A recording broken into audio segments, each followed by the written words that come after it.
Irmãos, graça e paz. Queria convidar você a abrir a tua Bíblia em Ageu, capítulo 1. Aliás, Ageu, o livro do profeta Ageu, capítulo 2. Semana passada nós vimos o capítulo 1 e nós daremos continuidade ao livro do profeta Ageu, a partir do verso 2. Ageu, capítulo 2. Se você está com Bíblia, está com dificuldade em abrir, abre em Mateus e começa a voltar, você acha mais rápido. São esses livros pequenos que a gente tem dificuldade de achar, em 2 folhas no máximo aí. Bom, a série do livro de Ageu, nós estamos falando sobre avalie a vida. E a semana passada nós falamos sobre avaliar as nossas prioridades.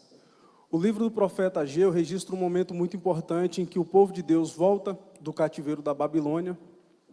Eles começam a reconstruir o templo, só que naquele momento se levantam opositores, o rei posterior, ele barra aquela obra, e o povo de Deus deixa a casa do Senhor pela metade e começam a construir suas próprias casas.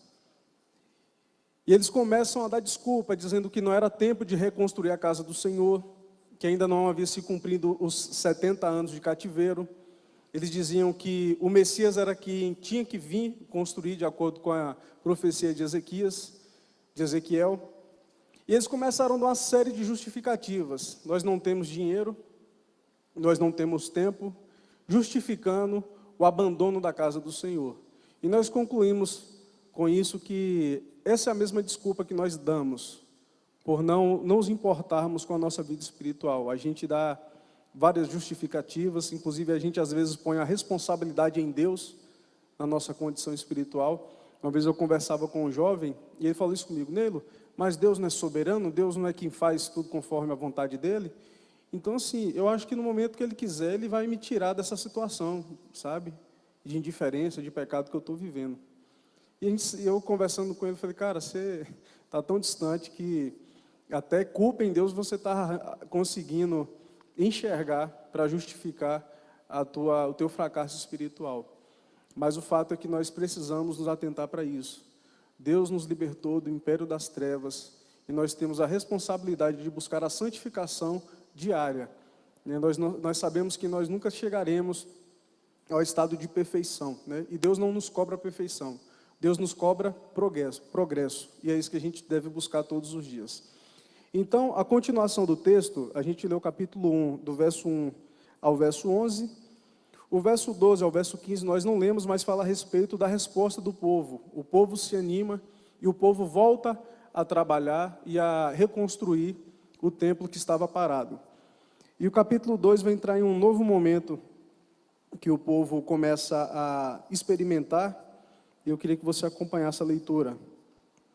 No 2º ano do rei Dario, no 7º mês, ao 21º do mês, veio a palavra do Senhor por intermédio do profeta Ageu, dizendo: fala agora a Zorobabel, filho de Salatiel, governador de Judá, e a Josué, filho de Josadaque, o sumo sacerdote, e ao resto do povo, dizendo: quem dentre vós que tenha sobrevivido contemplou esta casa na sua primeira glória, e como a vedes agora, não é ela como nada aos vossos olhos? Ora, pois, ser forte, Zorobabel, diz o Senhor, e ser forte, Josué, filho de Josadaque, o sumo sacerdote, e tu, todo o povo da terra, ser forte, diz o Senhor, e trabalhai, porque eu sou convosco, diz o Senhor dos Exércitos, segundo a palavra da aliança que fiz convosco, quando saístes do Egito, e o meu espírito habita no meio de vós, não temais.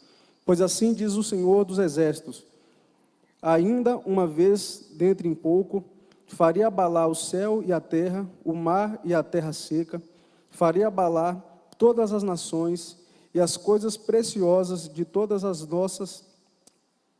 nações virão, e encherei de glória esta casa, diz o Senhor dos Exércitos.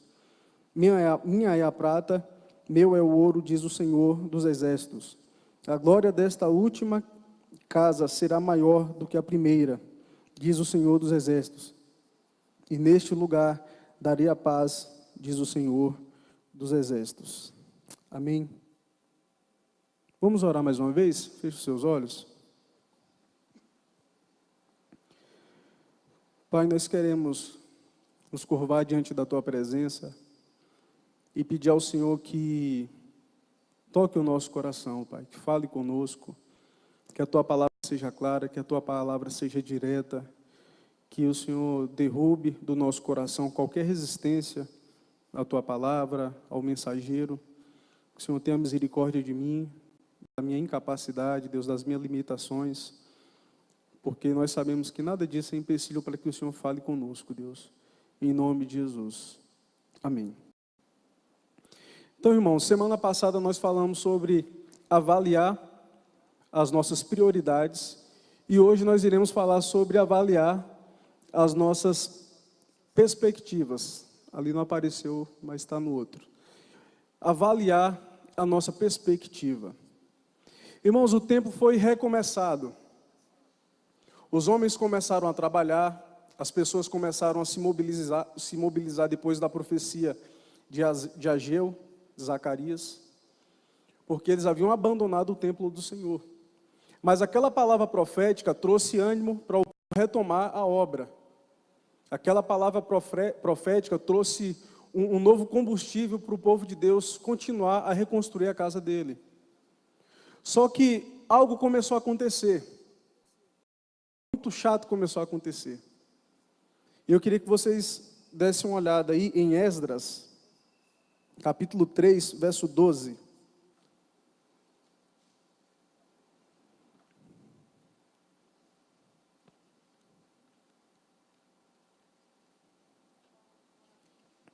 Esdras, capítulo 3, verso 12. Gente, aqui é o mesmo contexto, tá? Apesar da gente ter voltado muito, a Bíblia ela não está compilada em ordem cronológica. Então, o livro de Esdras e Neemias, ele está dentro desse contexto ali, já no finalzinho do Velho Testamento, tá? Zacarias, Ageu, ali retratando tudo o mesmo período. Então, gente, o livro de Esdras vai tratar da reconstrução do templo.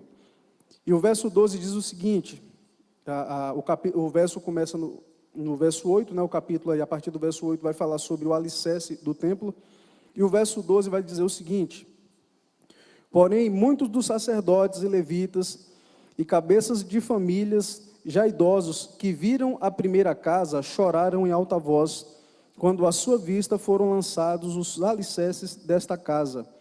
Muitos, no entanto, levantaram as vozes com gritos de alegria, de maneira que não se podiam discernir as vozes de alegria das vozes de choro do povo, pois o povo jubilava com tão grandes gritos que as vozes se ouviam de muito longe. Irmãos, por que é que o povo mais velho, os idosos, os levitas mais experientes, eles choraram quando o fundamento da casa do Senhor foi lançada para ser reconstruída? Será que foi emoção? Não, não foi emoção. Como eu falei a semana passada, a reconstrução do templo de Jerusalém, ele tinha metade do tamanho original. Salomão havia construído um templo lindo, belíssimo, suntuoso, e aquele templo foi derrubado pela Babilônia. Então o povo, quando volta para reconstruir esse templo. E a imagem que estava fixa na memória dos mais velhos era aquele templo lindo, bonito, imponente. E quando os alicerces são lançados, eles percebem que aquela obra vai ser uma obra pequena. Que aquele templo já não teria o mesmo tamanho que teve outrora. E eles começam a chorar porque para eles aquilo era ruína. Eles não enxergavam naquela circunstância o momento em que Deus estava concedendo a eles para recomeçar a vida, recomeçar uma nova história. Por isso eles choram. E Ageu, ele estava nesse momento, ele vê o povo chorando, ele vê o povo triste, mas enfim, a obra continua. Só que esse problema não parou, irmãos. O povo mais velho, os anciãos, começavam a trabalhar com os jovens e falavam: rapaz, estou com vergonha disso aqui. Mas por quê? Rapaz, você não tem ideia de como era o templo de Salomão. Você não tem ideia de como era o templo de Salomão. Aquilo é que era templo. E os jovens que estavam no início animados, porque estavam reconstruindo o templo, começam a falar: nossa, realmente, em que obra nós estamos nos envolvendo? Quando as outras nações passarem e ver esse templo pronto, vai dar risada na nossa cara. Olha o recomeço desse povo.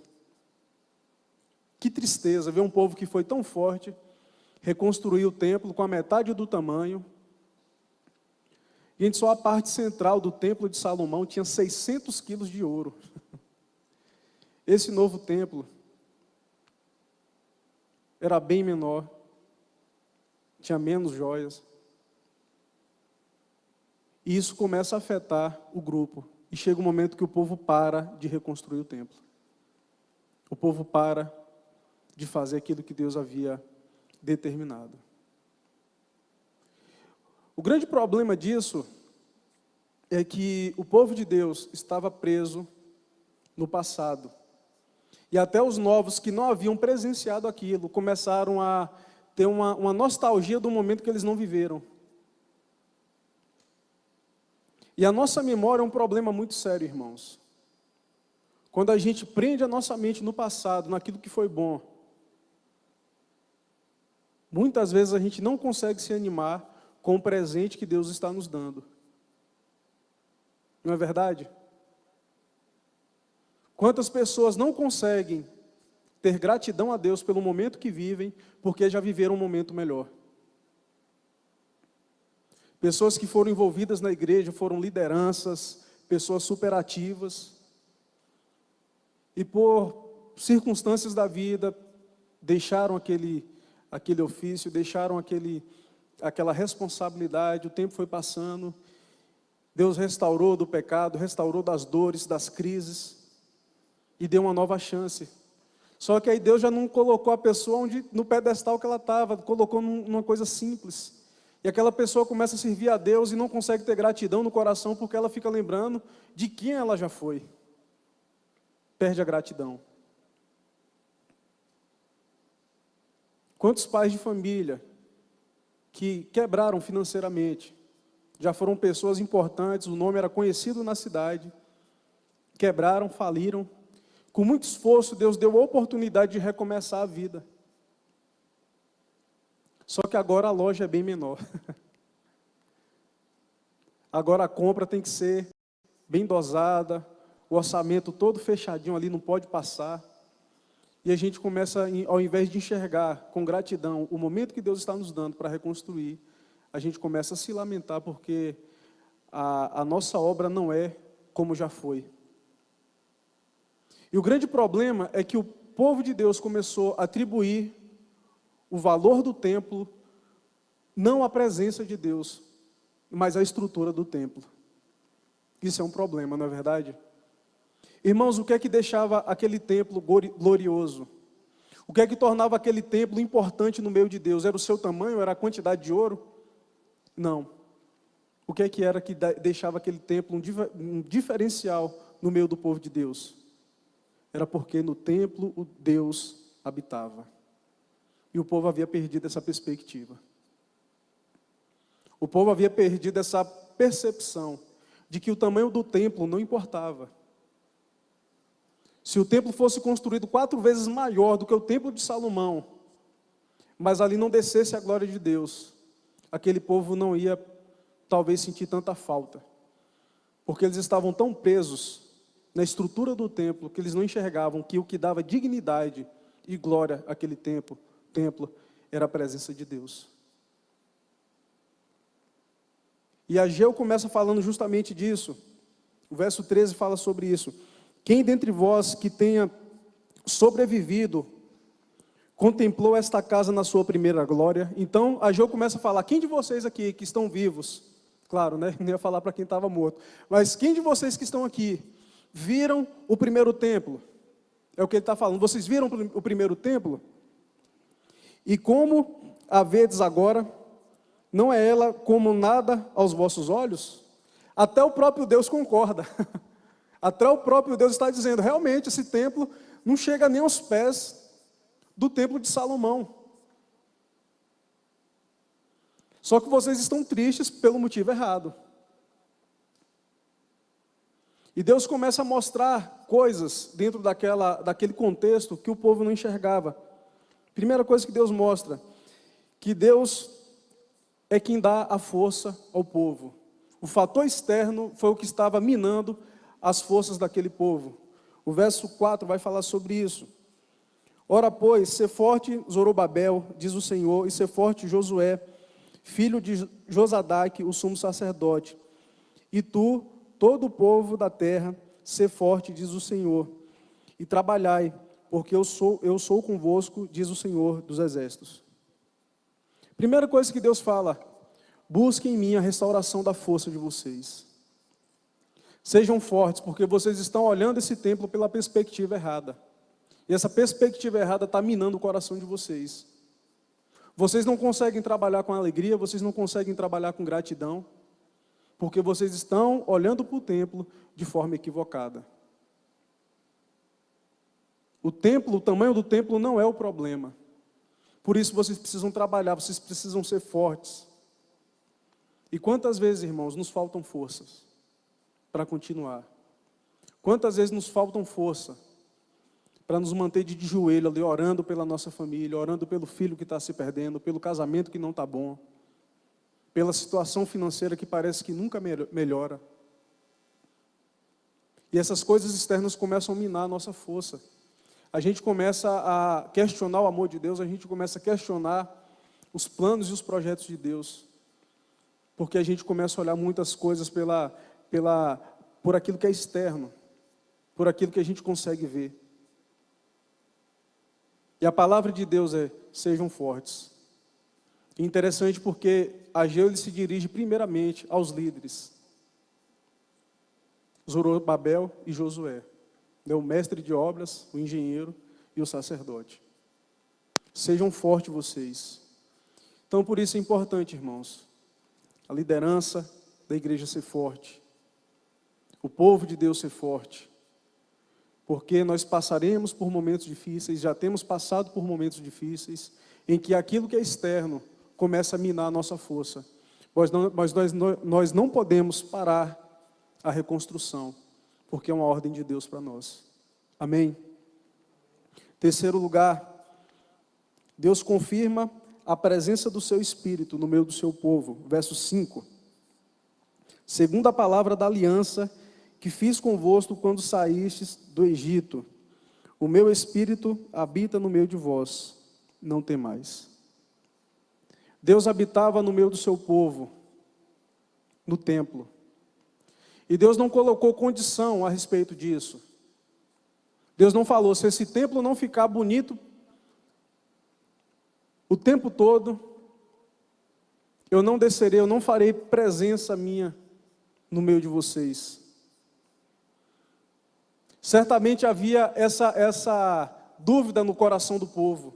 Será que Deus vai querer descer para habitar nesse templo do jeito que ele está? Será que Deus vai aceitar? Porque eles acreditavam que Deus morava no templo, mas Deus ele habitava no meio do seu povo, e o templo era simplesmente a representação do Senhor, Deus Todo-Poderoso, habitando e abençoando o seu povo.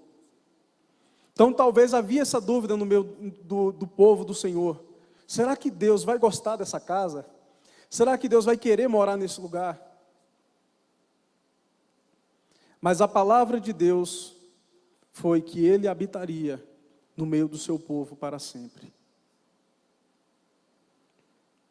Isso foi declarado por meio de uma aliança, irmãos. Uma aliança para Deus é coisa séria, coisa que tem peso jurídico. Deus não quebra a sua aliança. Então, se Deus diz que o Espírito dele estará no meio do seu povo, você precisa crer nisso. Que o Senhor está contigo no momento que você está passando.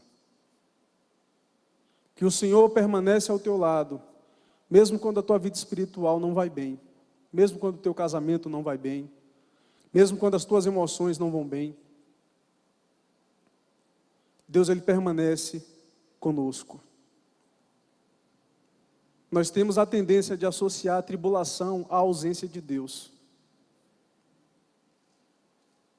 Quando a tribulação chega, a gente começa a ter a compreensão de que Deus está distante de mim. Porque se Deus estivesse perto de mim, não estava esse trovejo na minha vida. Eu não estava passando por tanto problema. Eu devo ter pecado. E a gente começa a procurar onde foi que a gente pecou para justificar a tribulação. Irmãos, a palavra de Deus diz que Jó foi um homem íntegro, reto. Um homem que andava com Deus. E mesmo assim, Jó passou por dificuldades. Mesmo assim, Jó passou por tribulações. Então, eu e você, mesmo mantendo a fidelidade a Deus, mantendo a nossa vida devocional, preocupando com o nosso testemunho, com o nosso caráter, nós iremos passar por tribulações. E nós não podemos associar esses momentos difíceis à ausência de Deus. O Espírito de Deus está presente no seu povo, independente de qualquer coisa. Amém? Em quarto lugar, Deus nos garante sucesso. Verso 6 e verso 7 fala sobre isso. Desculpa. Pois assim diz o Senhor dos Exércitos: ainda uma vez, dentro de pouco, farei abalar o céu, a terra, o mar e a terra seca. Farei abalar todas as nações, e as coisas preciosas de todas as nações virão, e encherei de glória esta casa, diz o Senhor dos Exércitos.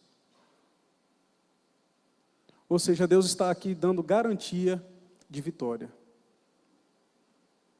Vocês triunfarão. E interessante, irmãos, que aquele templo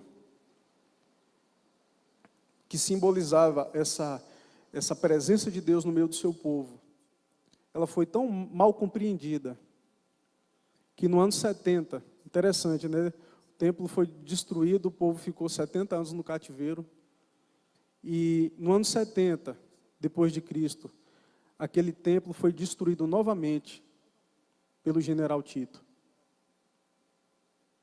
Aquilo para o judeu foi o sinal, de novo, de que Deus havia destruído, que Deus havia retirado a sua presença do meio deles. O templo de Jerusalém foi destruído, mas Deus já habitava no meio do seu povo, por meio da igreja. Irmãos, a igreja do Senhor Jesus, ela é vitoriosa por natureza. Ela é vitoriosa por natureza. E em diversos momentos a gente começa a fazer a leitura do nosso contexto, das leis que começam a apertar, que começam a inibir a liberdade de culto. A gente já não vê mais como antes pregadores em praças públicas. A gente já começa a pensar duas vezes antes de confrontar o pecado, porque as coisas vão ficando difíceis. Os dias vão ficando difíceis. E a gente começa a se questionar, será que a igreja parou de avançar? Porém, a palavra de Jesus foi o seguinte: sobre esta pedra, sobre Cristo, edificarei a minha igreja. E as portas do inferno não prevalecerão contra ela. Irmão, porta não é instrumento de ataque, não, é de defesa. Está dizendo que as portas do inferno não prevalecerão. Ou seja, quem está marchando a igreja, quem está avançando é o povo de Deus.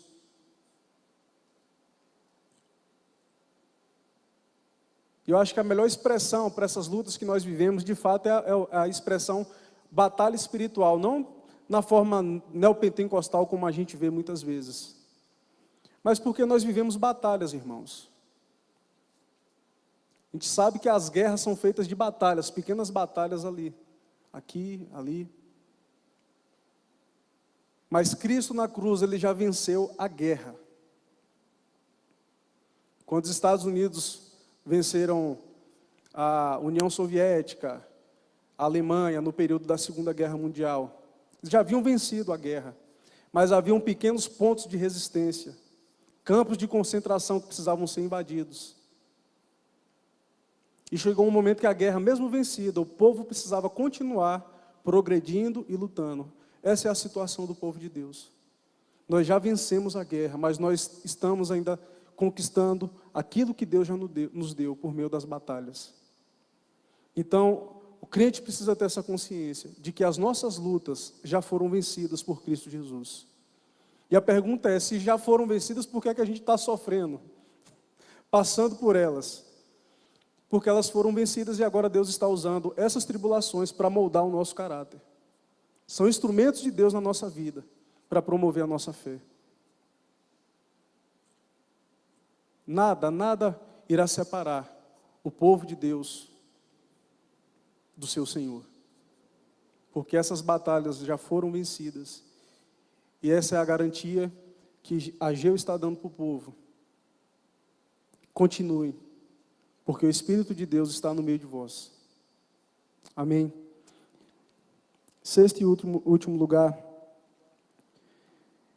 Deus ele traz aqui, aliás, quinto lugar, o verso 8. Deus provê os recursos.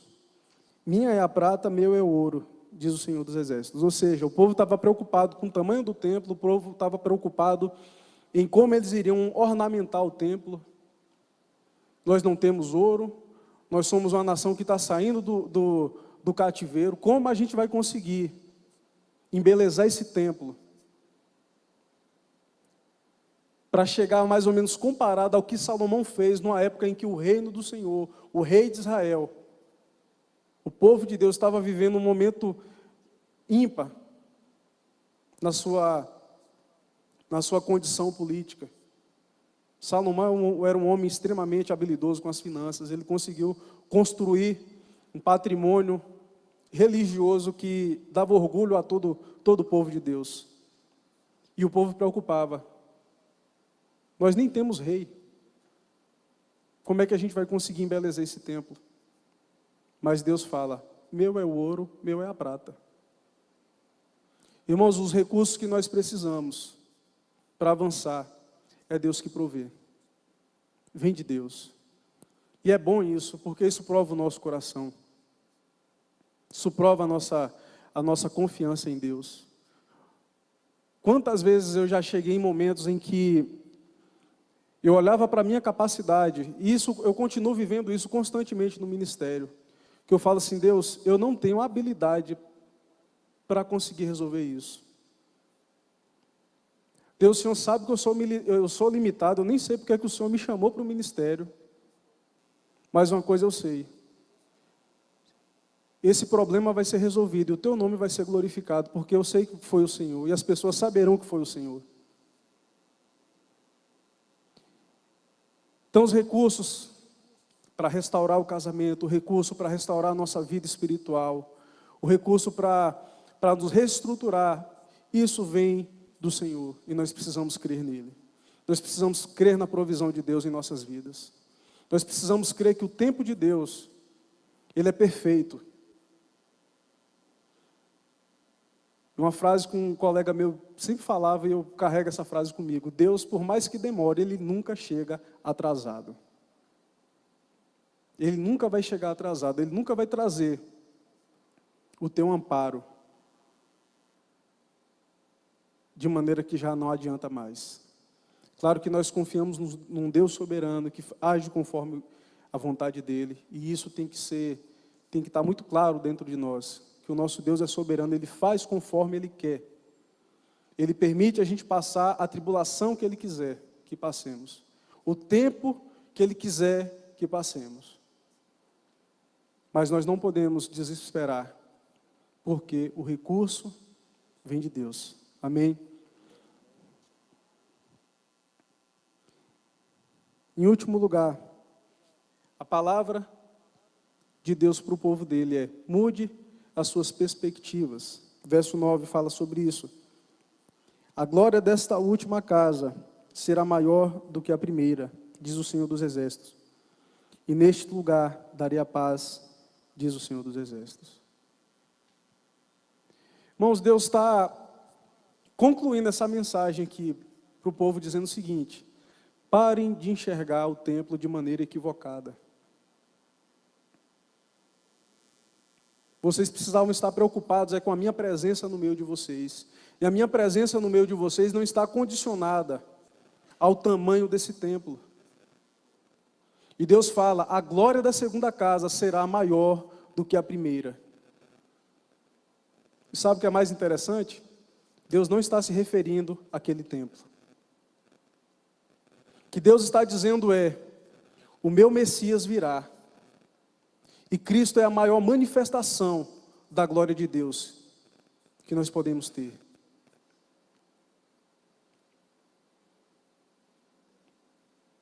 Deus está dizendo, eu me encarnarei, habitarei no meio do meu povo, andarei com eles. O mundo verá a glória do Filho.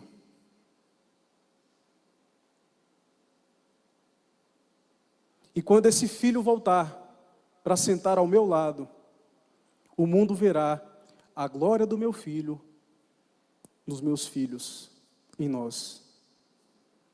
Irmãos, nós somos a habitação do Senhor.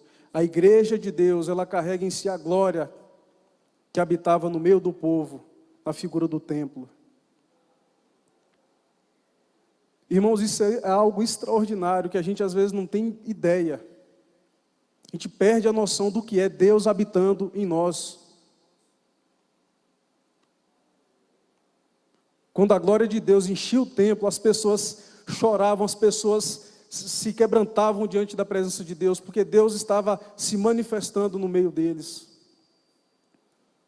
E Deus falou, um dia eu não vou mais me manifestar nesse templo. Eu vou me manifestar na vida dos meus filhos. Nós carregamos a glória de Deus em nós. O Espírito de Deus habita no meio do seu povo, habita no meio da sua igreja. Então, irmãos, nós precisamos olhar para tudo isso que nós temos vivido e tirar um pouco os olhos daquilo que é estrutural, tirar os olhos um pouco daquilo que é performance e começar a entender que Deus está trazendo algo para a nossa essência, para a nossa vida. É algo que nos muda de dentro para fora.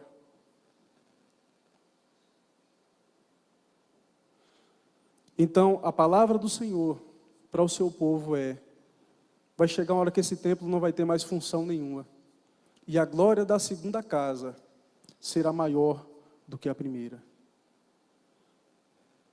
Irmãos, isso não cabe na cabeça de um judeu daquela época. Deus habitando dentro do seu povo e não num templo. E é isso que nós carregamos em nós, a presença do glorioso Deus. Mas nós precisamos nos santificar, nós precisamos buscar a Deus para que essa glória seja refletida diariamente através das nossas vidas.